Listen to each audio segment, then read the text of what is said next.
Hi guys, my name is RV and welcome to my page. Hey, it's Miss RV. So, as you can see guys, sa mga feed nyo, lalo na kung nakasubscribe kayo sa akin, most of my videos are affiliate videos. So, I've been an affiliate for, I think, over a year na in TikTok. And then I also started doing affiliate marketing in Shopee.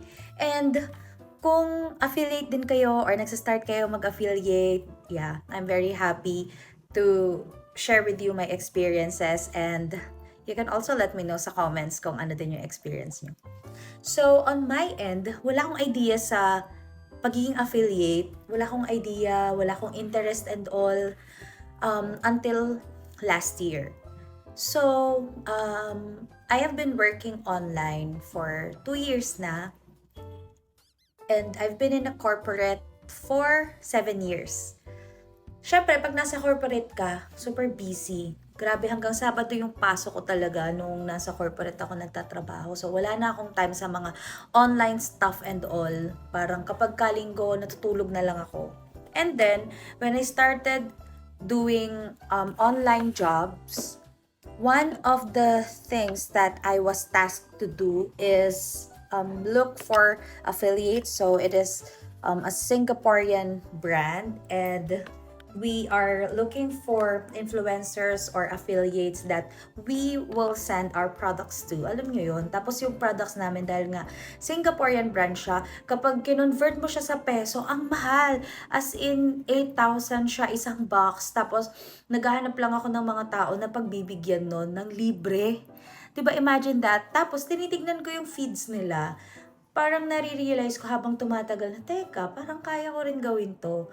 May ganito pala, na magvi-video ka lang ng product nila, minsan babayaran ka pa nila, tapos bibigyan ka pa nila ng products nila, 'di ba? How nice is that? So, I became interested, and then ginaya ko lang yung mga ginagawa nila.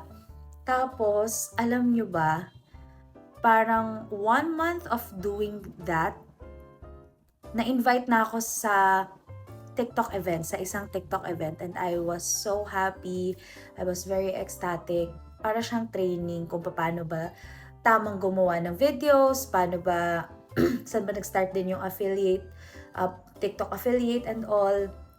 Tapos, doon ako natuto. And then, nagpa-follow lang ako ng mga TikTok affiliates and kung paano nila ginagawa. And, yun yung dahilan kung bakit napunta ako sa pagiging affiliate. Although, hindi ko pa rin siya full-time ngayon dahil may online work pa rin ako.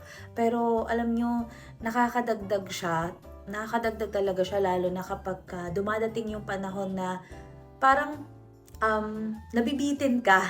Kasi ang payday ko kasi once lang once a month lang, hindi kagaya dati na twice a month. So may 15, may 30. So ngayon kasi sa online job ko na to is every 30 lang yung payday ko. So alam nyo yun, minsan mabibitin ka bago ka magsweldo. And yung nakukuha ko talaga sa pag-a-affiliate ko is nakakatulong talaga siya.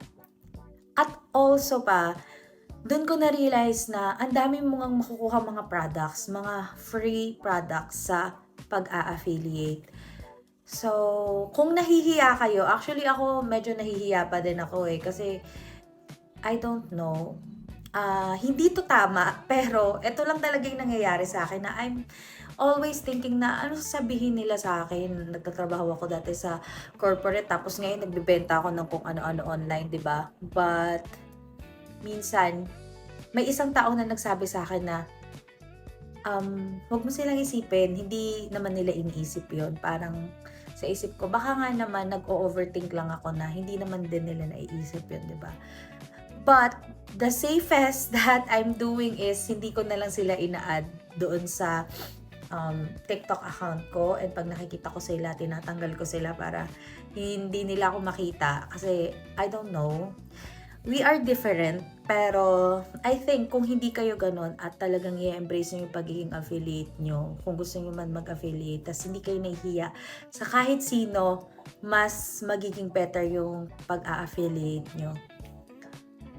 Tapos, I also started din na mag-affiliate, alam nyo ba, doon sa mga products na nasa bahay na. Kasi nga, ayokong gumastos ng product para magbenta. Kasi nga, naghahanap ka nga ng extra money tapos maggagastos ka. So, what I did was, tinignan ko kung ano ba dito yung mga bagay na parang medyo bago pa. Tapos nagkataon na may niregalo sa akin na alam niyo yung may speaker siya na maliit na box tapos may dalawang mic na maliit. So, yun yung una kong binidyohan. Nag-video lang ako noon tapos nagkataon din na meron akong bagong dating na IBB and DC or something like that na lash curler. So, yun yung binidyohan ko. Tapos, when I started doing that, nung nag-affiliate na ako sa TikTok, may mga nare-receive na ako na mga messages from brands na nagre-request na gawan ko din ng video yung products nila. And, nung ginawan ko ng video, yung products nila, nagkaroon pa ng ibang mga sellers na mga brands na nagre-reach out na din para gawan ko din ng video yung product nila. So, doon na nagtuloy-tuloy. Hindi na siya natapos. Lagi nang may nagtatanong kung pwedeng gawa ng video yung product nila. And then, dahil nga sabi ko sa inyo, nakaka-attend ako ng mga events. Kapag ka nakaka-attend ka ng mga events, nagkakaroon ka ng friends, 'di ba? And then, the tendency is, kapag ka nai-invite sila sa mga ibang events, they will tell you how they got in. And then, you will do the things that they did para makapasok sila sa event na yun. Kaya, nagkakasama kayo. So, it's very important talaga to make friends din pag nasa events kayo. Alam mo yon. So, wag kayong masyadong maging suplada kung nagkaroon kayo ng pagkakataon na mapunta sa isang event. And then, help your co-affiliate. And then, as much as possible, pilitin nyo yung sarili nyo na wag mainggit sa journey nila. Kasi, I believe that everyone has their own timelines as well. So, kung ngayon man, nakikita mo siya na very successful, ang laki na ng kinikita, meron akong kilala as in 9,000 one day, yun ang kita niya. Ganon siya kalakas kumita. Ganon siya kapaldo. 'Di ba? But, if you're gonna think about that, and then masyado kang malulugmok, hindi ka magiging masaya, hindi ka mag-e-enjoy, lahat na lang ng ginagawa niya, matatanong mo sa sarili mo na, bakit ganun siya, ganun lang ginagawa niya, tapos, ang dami niya ng views, ang dami niya ng benta, ba't ako sobrang hirap na hirap ako, tapos hindi pa rin ako nagtatagumpay. Kasi hindi rin natin alam yung pinagdaanan nila para makapunta sa sitwasyon na yon. Alam niyo yon na sobrang dami din nilang mga challenges sa buhay. And ang dami rin nilang sinubukan bago sila napunta sa kung nasan man sila. So, sometimes we just tend to forget the things that they also did to get to that situation. And nakikita lang natin kung ano yung negative.